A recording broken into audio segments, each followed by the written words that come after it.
चलिए next question देखते हैं एक नए वीडियो में मॉडर्न हिस्ट्री के। देखिए क्या कह रहा है क्वेश्चन में, which of the following provisions was not involved in the treaty of Srirangapatnam between Tipu and British. तो देखो टीपू सुल्तान और ब्रिटिश के बीच में जो लड़ाई हुआ था उसके ट्रीटी के बारे में पूछ रहा है। तो देखिए ट्रीटी जो हुई थी, सबसे पहले तो मैं ये बता दूं 1789 में युद्ध हुआ था और ये युद्ध लॉर्ड कॉर्नवालिस ने किया था। लॉर्ड कॉर्नवालिस ने किया क्या था, इन्होंने टीपू सुल्तान पर युद्ध की घोषणा की थी और टीपू को पहले चरण में हरा दिया था। 1792 में 1792 में इन दोनों के बीच में श्रीरंगपट्टनम की ट्रीटी हुई थी। श्रीरंगपट्टनम की ट्रीटी हुई थी और ये ट्रीटी जो थी, इस ट्रीटी के अनुसार देखिए कौन सी बातें इसमें ठीक थी। पहली बात कि 3.5 यानी 3.5 करोड़ रुपए भरना पड़ा था टीपू सुल्तान को और ये सेंटेंस एकदम सही है, ठीक है। दूसरा सेंटेंस कह रहा है कि आधा स्टेट ब्रिटिश को देना पड़ा था टीपू सुल्तान को, तो ये भी स्टेटमेंट सही है। राज्य का आधा हिस्सा अंग्रेजों को देना पड़ा था, जिसमें मालाबार और डिंडीगुल और इसके बाद कुर्ग, बरमहल, ये सारे इन्होंने टीपू सुल्तान ने क्या कर दिया था, ब्रिटिश के नाम कर दिया था। इसके बाद है 2 बेटों को हॉस्टेज रख लिया गया था ब्रिटिशर्स के द्वारा, क्योंकि पूरा पैसा इसने नहीं दिया था। 3.5 करोड़ की कुछ राशि तुरंत दी गई थी और बाकी राशि ये दिया गया था जब दोनों बच्चों को लेकर ब्रिटिशर्स चले गए थे और जब ये पैसा पूरा वापस किया गया उसके बाद दोनों बच्चे टीपू सुल्तान को वापस मिले थे। ये चौथा जो सेंटेंस है, Tipu Sultan should accept subsidiary alliance, तो ये सेंटेंस जो है ये गलत है। उस समय सब्सिडियरी अलायंस की कोई बात नहीं हुई थी, ठीक है। नेक्स्ट क्वेश्चन पे चलते हैं। नेक्स्ट क्वेश्चन क्या कह रहा है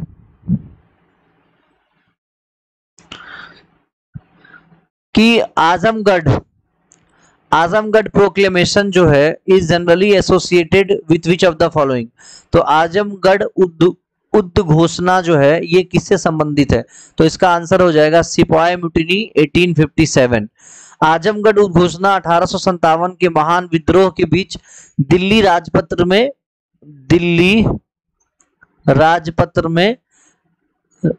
प्रकाशित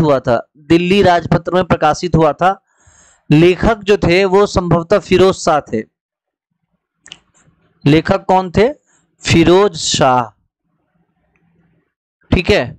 और बाकी चीजें इसमें और क्या है देख लेते हैं। ये जो है समाज के सभी वर्गों के लिए था, समाज के सभी वर्गों के लिए था।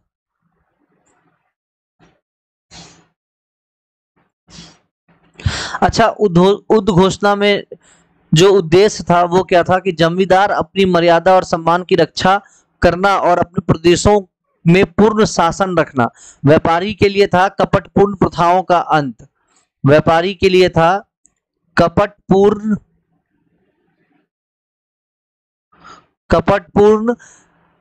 प्रथाओं का अंत। और इसी तरह से बाकी और लोगों के लिए भी था, जैसे कि लोक सेवक, पंडित, फकीर, कारीगर इत्यादि के लिए, ठीक है। आंसर क्या हो जाएगा, सिपाही म्यूटिनी 1857। चलिए नेक्स्ट क्वेश्चन पे चलते हैं, इसमें ज्यादा कुछ है नहीं। नेक्स्ट क्वेश्चन क्या कह रहा है कि वायसराय कौन थे। एज ऑफ कंसेंट एक्ट में वायसराय कौन थे। एज ऑफ कंसेंट एक्ट मतलब क्या, सम्मति आयु अधिनियम। इसमें क्या हुआ था, जो लड़कियों की शादी की जो एज है वो 10 साल से 12 साल कर दी गई थी। इस कानून के अनुसार लड़कियों, विवाहितों और अविवाहित महिलाओं के साथ सहमति से संबंध बनाने की न्यूनतम उम्र पहले 10 साल थी और उसको अब 12 साल कर दी गई थी, और कानून के उल्लंघन को रेप माना जाएगा। ऐसी प्रावधान था कि कानून के उल्लंघन को रेप माना जाएगा। और उस समय जो वायसराय थे वो थे लॉर्ड लैंसडाउन, लॉर्ड लैंसडाउन, ठीक है। और ये जो अधिनियम था ये 1891 में आया था, 1891 में, ठीक है। क्लियर हो गया। चलिए अब नेक्स्ट क्वेश्चन में चलते हैं। नेक्स्ट क्वेश्चन क्या कह रहा है कि which of the following main objective of round table conference organised by British. तो देखिए 3 राउंड टेबल कॉन्फ्रेंस हुए थे, पहला, दूसरा और तीसरा। तो मेन पर्पस क्या था? जो मेन पर्पस अगर मैं कहूं तो ये था भारत में संवैधानिक सुधार, यानी constitutional reforms in India. Constitutional reforms in India 1930 में पहला हुआ था, 1931 में दूसरा और 1932 में पहला, दूसरा और 32 में तीसरा हुआ था, ठीक है। प्रथम गोल, इसको गोलमेज सम्मेलन भी कहते हैं, और ये लंदन के रॉयल गैलरी हाउस में हुआ था। लंदन के रॉयल गैलरी हाउस में हुआ था, ठीक है। गांधी जी ने दूसरा, सेकेंड राउंड टेबल कॉन्फ्रेंस में भाग लिया था। और अगर मैं बात करूं कि तीनों में ऑल द थ्री कॉन्फ्रेंस, इनमें किसने भाग लिया था? तो 2 लोग थे। एक तो थे हमारे ये अंबेडकर जी, डॉक्टर BR अंबेडकर जी, और दूसरे थे हमारे सप्रू जी, तेज बहादुर सप्रू। इन दोनों ने जो है तीनों गोलमेज सम्मेलन में अपनी प्रतिभागिता प्रस्तुत की थी, ठीक है। चलिए नेक्स्ट क्वेश्चन पे चलते हैं। नेक्स्ट क्वेश्चन क्या कह रहा है? नेक्स्ट क्वेश्चन है हमारे सामने कि which among the following is the correct chronological order of implementation of different revenue system. यानी कि जो रिवेन्यू सिस्टम थे वो तीनों का क्रोनोलॉजिकल ऑर्डर क्या है? जो राजस्व प्रणाली 3 अंग्रेजों द्वारा स्थापित की गई थी, उसका कार्यान्वयन का सही क्रम क्या है? तो देखिए आंसर पहला है परमानेंट सेटलमेंट, सबसे पहले हुआ था, फिर रैयतवारी हुआ था और फिर हुआ था महलवारी, ठीक है। देखिए इसको कहते हैं हम स्थायी बंदोबस्त प्रणाली। पहला वाला है स्थायी बंदोबस्त प्रणाली, दूसरा वाला जो है वो है रैयतवारी, यही सेम नेम है, और तीसरा है महलवारी। इसको हम जमींदारी भी कहते हैं, जमींदारी सिस्टम भी कहते हैं। जमींदारी में क्या है? देखिए उस भूमि को, जमींदार को उस भूमि का मालिक बनाया जाता था, और चूंकि बंदोबस्त जमींदारों के साथ किया गया है इसलिए इसको जमींदारी बंदोबस्त कहा जाता है। और इसमें क्या था कि भू राजस्व की मांग तय कर दिया जाता था, और नियंत्रित राजस्व के 10/11 वे भाग जो है, 11 में से 10 भाग जो है वो कंपनी को दिया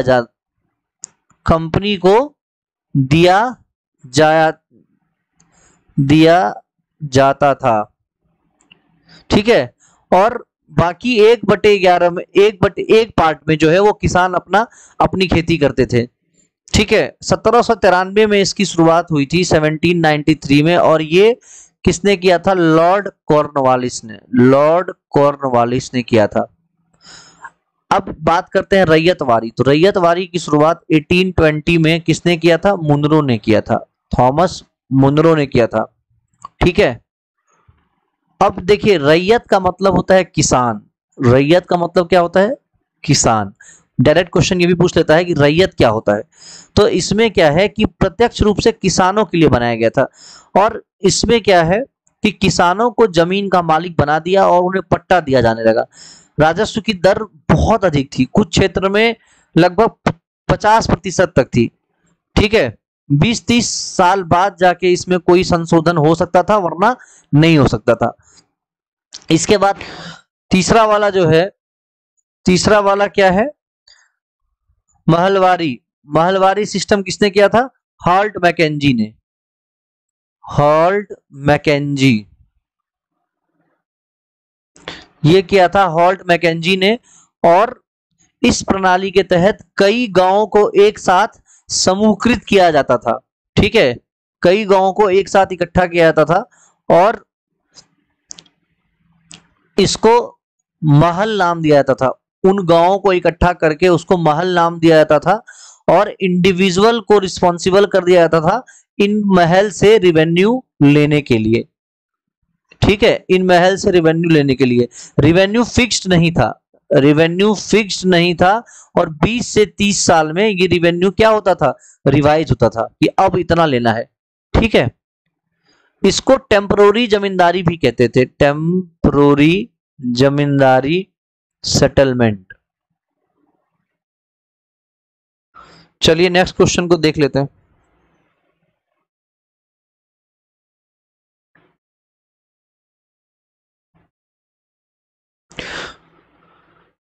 नेक्स्ट क्वेश्चन ये कह रहा है कि स्वदेशी मूवमेंट के टाइम में स्वदेशी वस्तु प्रचारणी सभा किसने स्टेब्लिश किया था?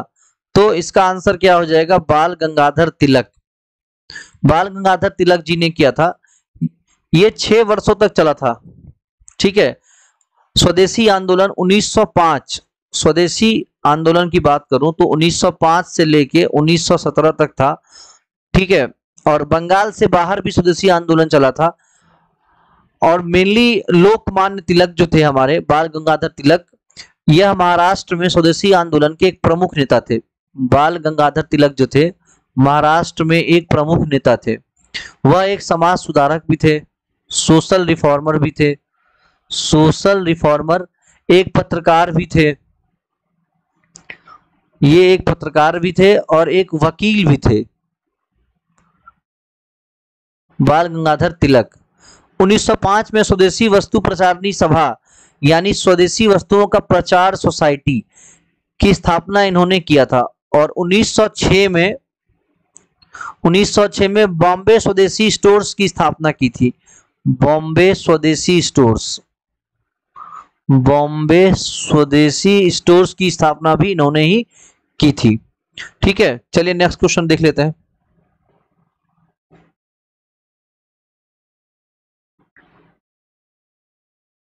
नेक्स्ट क्वेश्चन है कि वायसराय कौन थे क्विट इंडिया मूवमेंट के टाइम में? तो ये तो बहुत आसान सा सवाल है, लॉर्ड लिनलिथगो। लॉर्ड लिनलिथगो जो है 1936 से लेकर 1944 तक वायसराय थे। 1936 से 1944 तक भारत के वायसराय थे। ठीक है, और इनके अवधि में जो इंपॉर्टेंट चीजें अगर आप देखेंगे तो देखिए 1900 लिनलिथगो की बात करूं मैं तो द्वितीय विश्व युद्ध 1939 से हुआ था, ये इन्हीं के टाइम में हुआ था, सेकेंड वर्ल्ड वार। इसके बाद अगर मैं बात करूं तो क्रिप्स मिशन 1942 में क्रिप्स मिशन भी इन्हीं के टाइम में हुआ था। भारत छोड़ो क्विट इंडिया मूवमेंट भी इन्हीं के टाइम में हुआ था। और 1943 में फेमस, या मैं कहूं इनफेमस बंगाल फैमिन भी इन्हीं के टाइम में हुआ था। और इंपॉर्टेंट चीज की अगर मैं बात करूं तो फॉरवर्ड ब्लॉक नाम की संस्था, आपने नाम सुना होगा, ये सुभाष चंद्र बोस ने इसकी स्थापना की थी और इन्हीं के टाइम में इन्होंने, ठीक है, फॉरवर्ड ब्लॉक की नींव रखी थी। फॉरवर्ड ब्लॉक, आईएनसी से इस्तीफा देकर इन्होंने फॉरवर्ड ब्लॉक नाम की संस्था अलग से स्टार्ट की थी। ठीक है, तो ये सब चीजें हुई थी क्विट इंडिया मूवमेंट, और ये जितनी भी चीजें मैंने बताया है ये लॉर्ड लिनलिथगो इनके टाइम में ही हुआ था। चलिए नेक्स्ट क्वेश्चन देख लेते हैं।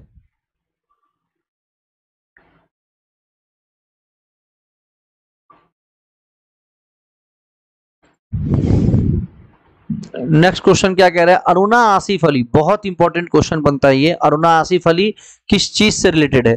तो ये रिलेटेड है क्विट इंडिया मूवमेंट से। अरुणा आसिफ अली 8 अगस्त 1942 को क्विट इंडिया मूवमेंट स्टार्ट हुआ था और महात्मा गांधी ने ब्रिटिश शासन को समाप्त करने का आह्वान किया था। गांधी जी ने गोवलिया टैंक मैदान में अपने भाषण में करो या मरो यानी डू और डाई, करो या मरो का नारा दिया था। देखिए ये इंपॉर्टेंट हो जाता है, कहां से दिया था, तो ये गांधी जी ने दिया था गोवलिया टैंक मैदान में, और इसको अगस्त क्रांति के नाम से भी हम लोग जानते हैं, अगस्त क्रांति। देखिए बिहार के बारे में हम लोग पढ़ रहे हैं तो एक बात और ध्यान रखिए कि लोकमान्य कहे जाने वाले, लोकमान्य, अगर मैं बिहार की बात करूं तो बिहार से कौन था जो क्विट इंडिया मूवमेंट में बहुत ज्यादा एक्टिव था। तो ये क्वेश्चन आपके लिए है कि बिहार से कौन बहुत ज्यादा एक्टिव था, उनका नाम बताना है, क्योंकि बीपीएससी में बहुत आसानी से पूछ सकता है। ठीक है, तो इसका आंसर क्या हो जाएगा, क्विट इंडिया मूवमेंट। अच्छा, अरुणा आसिफ अली के बारे में अगर मैं बात करूं तो अरुणा आसिफ अली कौन थी। देखिए ग्रैंड ओल्ड लेडी के नाम से जानते हैं इनको हम, अरुणा आसिफ अली को। और एक और बात बता दूं अरुणा आसिफ अली के बारे में कि अरुणा आसिफ अली को भारत रत्न भी मिला है। अब आप ये बताइए कि कब मिला है। ठीक है, कमेंट बॉक्स में ये लिखिए कि अरुणा आसिफ अली को, ये एक एजुकेशनिस्ट थी। ठीक है, और अगर मैं इनकी बात करूं तो 1942 में ये बहुत ही एक्टिव थी और नई दिल्ली में इनका डेथ हुआ था 1996 में। ठीक है, इनको बहुत सारे अवार्ड मिला था। भारत रत्न कब मिला था, ये क्वेश्चन पूछ लेता है, भारत रत्न कब मिला था। आप सोच के देखिए, भारत रत्न मिला था तो कितनी इंपॉर्टेंट लेडी है ये। 1997 में इनको भारत रत्न मिला था, पद्म विभूषण भी मिला था, जवाहरलाल नेहरू प्राइज भी मिला था। चलिए नेक्स्ट क्वेश्चन पे चलते हैं। बहुत डिटेल मैंने बता दिया है, लगभग सब चीज बता दिया है। नेक्स्ट क्वेश्चन क्या कहता है उसको देख लेते हैं। खिलाफत मूवमेंट किसने स्टार्ट किया था, ये तो बहुत ही इजी क्वेश्चन हो जाता है। खिलाफत मूवमेंट किसने स्टार्ट किया था, तो ये किया था अली ब्रदर्स ने, अली ब्रदर्स। अली ब्रदर्स ने खिलाफत मूवमेंट की शुरुआत की थी और यह अभियान जो है ये, देखिए मेनली क्या हुआ था कि तुर्की में सुल्तान का समर्थन करने के लिए शुरू किया गया था। तुर्की के सुल्तान का समर्थन करने के लिए किया गया था कि यहाँ के जो खलीफा है उनको वहां पे रिटेन करने के लिए आंदोलन हुआ था। तो ये कहा गया था ब्रिटिशर्स के द्वारा कि वर्ल्ड वार 2 में अगर भारत अपना सपोर्ट देता है, अपने सैनिक भेजता है, तो तुर्की के सुल्तान को वहां पर रिटेन किया जाएगा। ठीक है, कुछ नेता भारतीय स्वतंत्रता के लिए महात्मा गांधी के असहयोग आंदोलन के साथ सेना में शामिल हुए। उन्हें खिलाफत आंदोलन के समर्थन के बदले में अहिंसा का वादा किया गया। ठीक है, सीरिया, इराक, फिलिस्तीन और अरब जैसे देशों को मुस्लिम शासन के अधीन रहना चाहिए, यही उद्देश्य था इस आंदोलन के। तो 17 अक्टूबर 1919 को खिलाफत आंदोलन दिवस मनाया जाता है। खिलाफत आंदोलन दिवस, खिलाफत आंदोलन दिवस मनाया जाता है। ये भी एक इंपॉर्टेंट फैक्ट हो जाता है, ये भी ध्यान रखने वाली बात है। 17 अक्टूबर 1919 को खिलाफत आंदोलन दिवस मनाया जाता है। ठीक है, चलिए नेक्स्ट क्वेश्चन देख लेते हैं। नेक्स्ट क्वेश्चन ये कह रहा है कि मैच करना है, Dandi march, quit India movement, Simon commission, Rowlatt Satyagraha. देखिए बहुत आसान है, इसमें क्या है, देखिए पहले के साथ दांडी मार्च कब हुआ था, तो दांडी मार्च हुआ था 1930 में, 1930 में। ठीक है, दांडी मार्च में क्या हुआ था, मोहनदास करमचंद गांधी जी अपने साबरमती आश्रम से चलना स्टार्ट किए थे और 1930 की बात है, 1930 की बात है। गांधी जी 12 मार्च से लेकर 5 अप्रैल तक यात्रा किए थे, और 12 मार्च से लेकर 5 अप्रैल तक इनकी यात्रा 64 दिन, इनकी यात्रा जो है टोटल नमक बनाने के लिए की गई थी। और इसी यात्रा के साथ सविनय अवज्ञा आंदोलन की शुरुआत हुई थी। भारत की संवैधानिक संरचना के लिए साइमन कमीशन की रिपोर्ट पर विचार विमर्श करने के लिए लंदन में पहला गोलमेज सम्मेलन भी इसी 1930 में हुआ था, 1930 में हुआ था। 1930 में पहला गोलमेज सम्मेलन, फर्स्ट राउंड टेबल कॉन्फ्रेंस भी 1930 में ही हुआ था।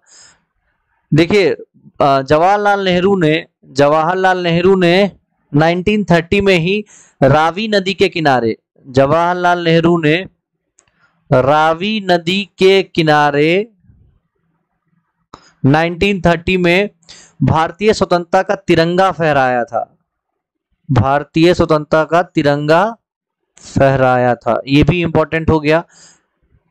ये सारे इवेंट्स जो है 1930 में हुए थे और काफी इंपॉर्टेंट है। ठीक है, दूसरा है quit India movement. Quit India movement देखिए 1942 में हुआ था, और अगर मैं एग्जैक्ट डेट की बात करूं, मैं ऑलरेडी आपको बता चुका हूं, 8 अगस्त 1942 को क्विट इंडिया मूवमेंट की शुरुआत हुई थी। फिर बात करते हैं अपन साइमन कमीशन। देखिए साइमन कमीशन वैसे 1927 में ड्राफ्ट हुआ था और 1928 में भारत आया था। ठीक है, साइमन कमीशन की नियुक्ति जो हुई थी वो 1927 में हुई थी। एक और इंपॉर्टेंट बात मैं बता रहा हूं कि इसमें क्लेमेंट एटली भी एक मेंबर थे, जो बाद में चल के ब्रिटेन में एक बहुत ऊंचे पद पे गए थे। तो ये आपको बताना है कि किस पद पे गए थे क्लेमेंट एटली साहब। और रॉलेट सत्याग्रह जिसके एवज में जलियांवाला बाग कांड हुआ था, ये हुआ था 1919 में। तो आंसर क्या हो जाएगा? आंसर हो जाएगा B option. This is the right answer. Detail मैंने बता दिया, आप देख लीजिएगा। चलिए नेक्स्ट क्वेश्चन पे चलते हैं और देखते हैं क्या कह रहा है नेक्स्ट क्वेश्चन। देखिए नेक्स्ट क्वेश्चन क्या कह रहा है कि government of which one of the following act is called, बहुत आसान सा सवाल है कि मॉन्टेग्यू चेम्सफोर्ड रिफॉर्म इनमें से कौन सा एक्ट है? तो ये बता चुका हूं मैं ऑलरेडी आपको, बी ऑप्शन हो जाएगा government of India act 1919। Detail ही बता चुका हूं, तो उसको आप देख लीजिएगा, वीडियो में है पहले ये क्वेश्चन। चलिए नेक्स्ट क्वेश्चन देख लेते हैं। नेक्स्ट क्वेश्चन क्या कह रहा है कि दादा भाई नौरोजी स्वराज टर्म, दादा भाई नौरोजी ने स्वराज टर्म कब दिया था, किस सेशन में दिया था, कहां पे दिया था? तो 1906 में कैलकाटा सेशन में, 1906 में कैलकाटा सेशन में इन्होंने दिया था। ठीक है, स्वराज शब्द की पहली बार इन्होंने यूज किया था। अगर इंपॉर्टेंट सेशन की मैं बात करूं तो मैं बता देता हूं एक बार आपको। देखिए अगर मैं बात करता हूं 1885 को पहला सेशन, तो पहला सेशन हुआ था बॉम्बे में। पहला सेशन कहां हुआ था? बॉम्बे में। और ये अध्यक्ष कौन थे? डब्ल्यू.सी. बनर्जी। इन्होंने शुरुआत भी किया था, डब्ल्यू.सी. बनर्जी, इन्होंने फाउंडर भी यही थे। उसके बाद आते हैं अपन 1904, इसमें हुआ था बॉम्बे में, बॉम्बे में ही हुआ था। और अध्यक्ष कौन थे? Henry cotton, Henry cotton. तीसरा 1906 में बात करूं मैं, तो 1906 में कौन थे? दादा भाई नौरोजी, और कैलकाटा में, अभी ऑलरेडी बता दिया मैंने, कैलकाटा में। और मेन काम जो हुआ था यही हुआ था, स्वराज पहली बार यूज हुआ था 1906 में। उसके बाद चलते हैं अपन 1907। 1907 में क्या हुआ था? सूरत में हुआ था, सूरत सेशन, सूरत में हुआ था। और ये रास बिहारी बोस, रास बिहारी बोस। ठीक है, 1909 में हुआ था लाहौर में, 1909 में हुआ था लाहौर में। इसके बाद 1916 लखनऊ, ये बहुत इंपॉर्टेंट हो जाता है, 1916 में हुआ था लखनऊ में। और इसी में पहली बार जब अलग अलग हो गए थे तो इसमें यूनाइट किए थे, मॉडरेट और एक्सट्रीमिस्ट वापस से यूनाइट किए थे। ठीक है, 1916 में लखनऊ सेशन में। और यहीं पे जो है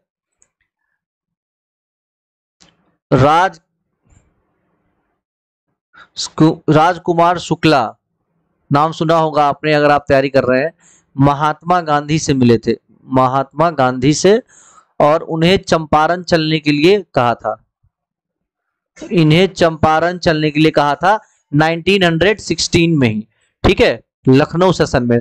और 1917 में गांधी जी चंपारण गए थे, अपनी पहली जो उन्होंने लड़ाई लड़ी थी अहिंसा वाली, कौन सी, इंडिगो फार्मर वाली, 1917 में, ठीक है। तो चलिए नेक्स्ट क्वेश्चन में चलते हैं, बहुत डिटेल हो गया इस क्वेश्चन में।